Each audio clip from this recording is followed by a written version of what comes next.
I wanted to talk about is you were talking about before about being in that depressive mindset, and therefore that just sort of like shadows and clouds everything that you're looking at in the world.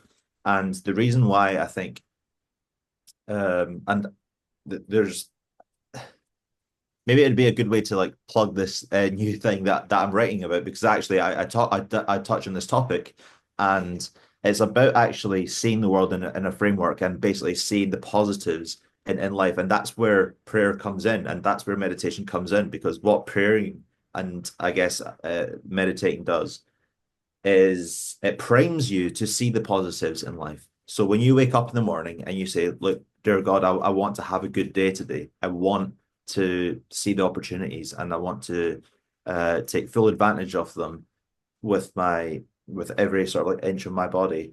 Then when you go about your day to day, because you've been primed, you will begin to see these opportunities. And there's another Matthew verse actually, which is from Matthew 7, which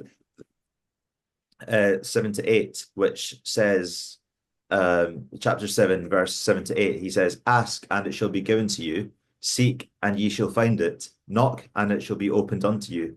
For everyone that asketh receiveth, and he that seeketh findeth, and to him that knocketh it shall be opened." And that is essentially saying, look, you've got to ask, you've got to know what you want in your head before you start seeking. Things in life aren't just going to appear to you the way that you want them to. That there's a relationship that you have to have with the world when you're interacting with the world. You have to have, well, what sort of relationship do you want to have? Do you want to have a positive relationship with the world? And if you do, are you primed to have that positive relationship? And I think how I look at that into and how I because I like to think about things again. What I talk about in this is like, how do I have these concepts and ideas but apply them to a real world situation? Because ultimately that's what I care about, is having a better life. And it's like when I know we're both in relationships, so maybe you'll relate to this, but maybe you've been in a situation where it's like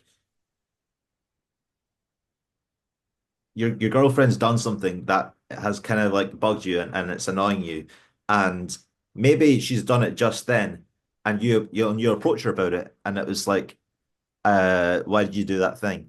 And it's already off to a bad start, because the you're not primed in the right sense. You're not actually trying to you're trying to, I mean, I'm certainly guilty of this, that I'm trying to like almost, I don't even know that I'm doing it, but I almost want to have the argument. I'm almost like I'm in a bad mood, and am I actually trying to help here, or am I basically trying to let her know that she's annoyed me?